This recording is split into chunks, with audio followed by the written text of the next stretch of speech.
Lesson 9. Idioms describing people. Hello and welcome to this lesson. Today, we are going to look at some very colorful and natural English idioms that we use to describe people. Idioms are fixed expressions that native speakers use all the time, and they make your English sound much more fluent. We will cover idioms for positive and negative qualities, a set of idioms based on the word head, how people relate to social norms, and some fun idioms you might hear in the classroom. So, let us dive in. Positive and negative qualities. Let us start with some idioms that describe people's character. If you want to say someone is very kind and generous, you can say she has a heart of gold. That is a very warm and positive expression. If someone is helpful and well-behaved, and we often use this for children, we can say he is as good as gold. Now, let us move to the opposite side. If someone has no sympathy for others, we say she is as hard as nails. That is quite a strong, negative expression. And if someone is just generally unpleasant, we might call them a nasty piece of work. Again, this is very negative. There are also some other useful expressions. If someone is basically a good and kind person, even though they do not always seem that way, we say her heart is in the right place. That is a nice way to excuse someone's rough edges. If someone is difficult to deal with, we call them an awkward customer. If someone is a nuisance and difficult to be around, we might say she is a pain in the neck. Nobody likes her. And finally, if someone irritates everybody, we say he gets on everyone's nerves. That is a very common expression.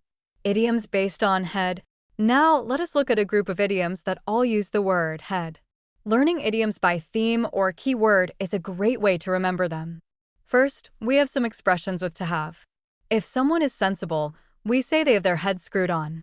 That is informal but very common. If someone is not afraid of heights, we say they have a head for heights. If someone has a very bad memory, we say they have a head like a sieve, because a sieve has holes, so everything falls out. If someone is good at maths, we say they have a good head for figures. And if someone is unaware of reality, they are always daydreaming. We say they have their head in the clouds. Now, here are some other common expressions. If someone is much better than others, we say they are head and shoulders above someone. That is a clear way to show superiority. If someone refuses to think about a difficult situation because they hope it will go away, we say they bury their head in the sand. Finally, if someone stays calm in a difficult situation, we say they keep their head. That is a very useful expression for stressful times.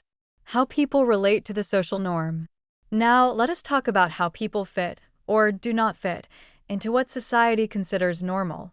If someone is peculiar or strange, we might call them a bit of an oddball.